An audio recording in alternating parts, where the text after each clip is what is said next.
Jesus said, "No one can come to me unless the Father who sent me draws him, and I will raise him up on the last day." Jesus also said, "And I, when I am lifted up from the earth, will draw all people to myself."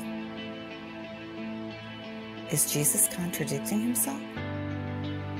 This can't be the case because Jesus is truth, and truth can't contradict itself. The solution is to look at these verses in the proper timeline.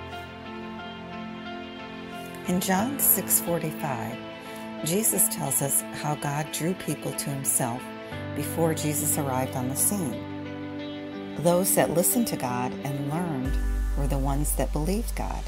Their faith was credited to them as righteousness. "All that the Father gives me will come to me, and whoever comes to me I will never cast out." Also, it is written in the prophets, "And they will all be taught by God. Everyone who has heard and learned from the Father comes to me."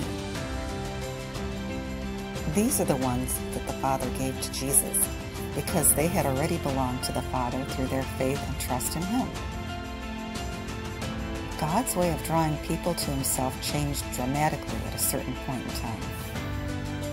It changed when Jesus, by his death and resurrection, made a way for all to enter into the kingdom of God.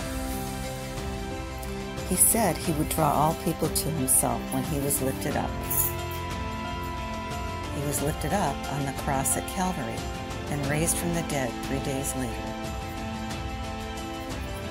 From that time moving forward, Jesus himself does all the drawing.